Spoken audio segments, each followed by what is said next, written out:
Man, usually I'm really too busy to post anything, but I thought I'd say something because I'm seeing a lot of people from church. I'm seeing a lot of people that are in business that are feeding into this hate that's going on in Minneapolis and Atlanta right now. What's going on with the protests? Um, I want to say something real quick. Hate breeds hate. Fear breeds fear. So if it's the same thing in the hood, right? Some Latin king kills a blood, right? His blood gets mad. He turns around and he kills this Latin king. Now, what do we solve? So when you're dealing with stuff like this, you gotta take it right to the source. You remember what Malcolm X said? He said, "We are not outnumbered. We are out organized." So right now, instead of us taking a fight to Washington, speaking to the representatives, the Senate, talking to people who are in power, speaking to the mayor, reaching out to people of power, protesting in front of people's houses that were involved, that police officer should have at least, I mean, there's so many officers that were involved. Why were they not protesting in front of them? Right? But I want to say something real quick. All the people that know about the tribe of Judah, know about the tribe of Ephraim, they know about all of these tribes, right, that talk about in the Bible. We already know what's going on, right? But if you break all this stuff down, it's really fear. I'll use an example. When I was a kid, they put kids of all color in my school, in my elementary school. I'm black, right? Every single kid that was black, there was like 6 of us at the school at the time, and like Asian and a bunch of Hispanics, right? They put us all in the class together in content mastery minutes learned there. I had a babysitter that tried her best to kill me when I was a child because I was black, right? But you got to understand this, and she was white, right? Somehow I survived, thank God I did. So I faced a lot of racism. I've had police officers pull me over for no reason. But you got to understand this: racism has a source. The source is hate. Which means if he kills me, I'm going to kill him. He's going to keep going. If you break hate down, it comes from fear. And if you read the Bible says what? What did angels say when they ever, in the Bible, when they ever talk to a human? They say, fear not. What does the Bible say? We perish for lack of knowledge. My people perish for lack of knowledge.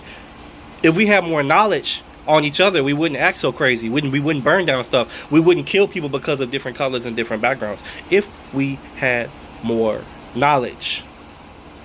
If we could just accept and love each other. America's a big melting pot. We're having growing pains. We got people coming to our country every day of different ethnicities.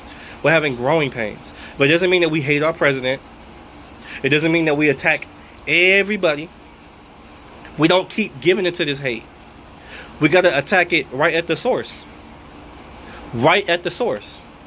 I was talking the other day about they just brought Avatar back on Netflix, and I'll bring in a little example for all the people who are Avatar fans.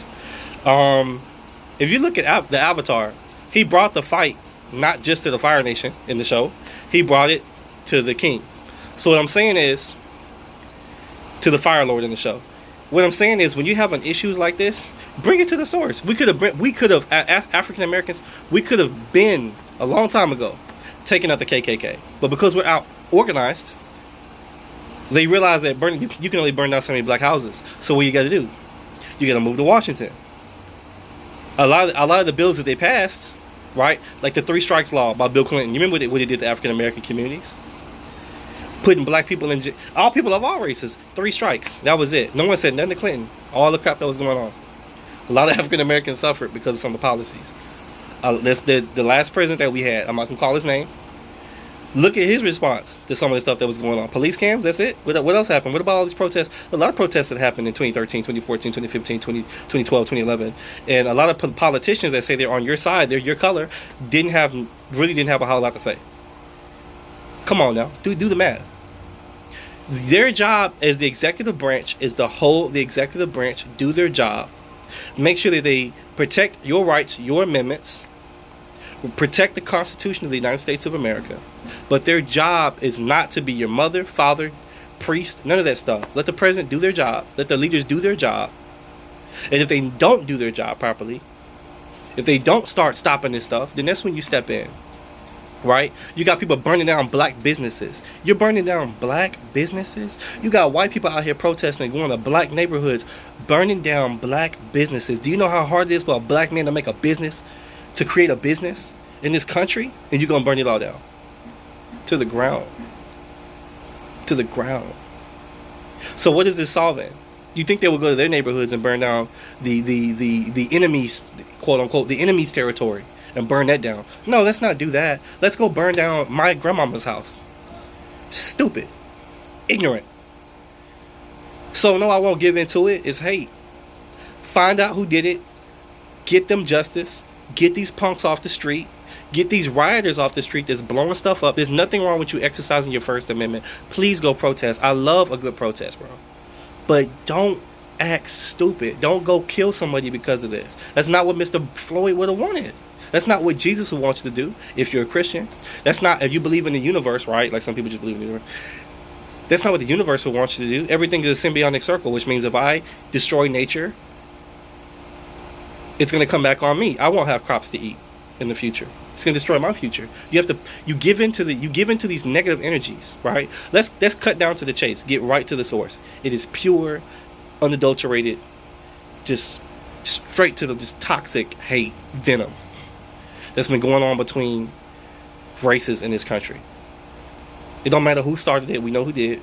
It doesn't matter who started it. It needs to end. It's going to end with us actually doing a proper protest, marching in the right places, taking down people that need to get taken down. And I'm not talking about just killing people. I'm talking about putting them in jail, calling them out for their stuff. Put these people away who need to be put away. But just creating fallacies, right? And I'm going to tell you something. Joe Biden is not going to be able to save you. Hell, one of his closest advisors is a grand wizard for the KKK.